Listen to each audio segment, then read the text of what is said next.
The desert sun burns above you. Hot, endless, unforgiving. Sand sticks to your feet as incense smoke fills the air. Today, your father begins his journey to the afterlife. Before you, priests lead his body toward the tomb.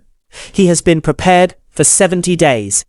His body was dried with natron salt to stop decay. His organs were removed and placed in canopic jars for protection. His body was wrapped carefully in layers of linen, but his heart remains inside him, because in ancient Egypt, the heart holds the soul, and soon it will be judged. Priests wearing leopard skin robes chant sacred prayers. They call upon Anubis, protector of the dead, to guide him safely.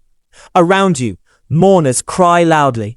Women wail and beat their chests, honoring Isis and Nephthys, who once mourned Osiris.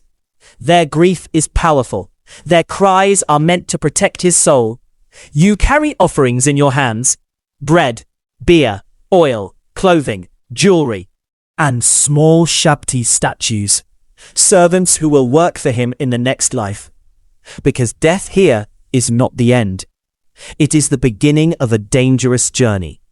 The funeral procession moves slowly across the desert. Family follows behind. Priests burn incense. Prayers echo in the wind. Ahead stands the tomb. Huge, silent, built to last forever. At its entrance, everything stops. Silence. Now begins the opening of the mouth ceremony.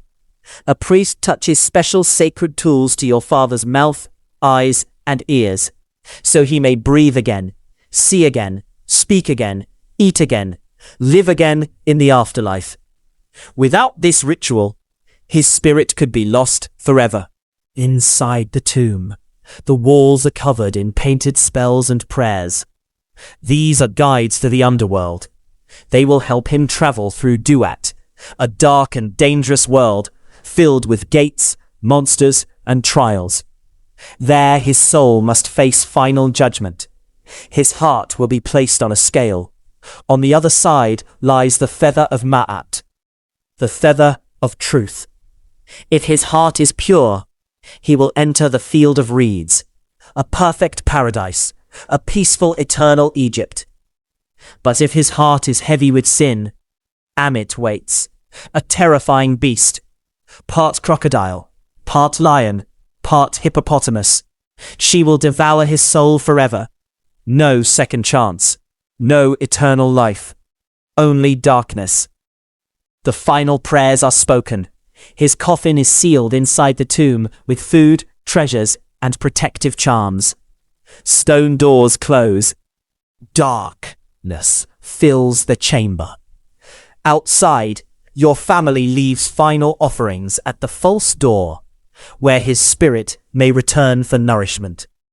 And as the desert wind slowly erases your footprints, you understand the truth. This funeral is not about death. It is about survival. In ancient Egypt, to be buried properly meant fighting for eternal life.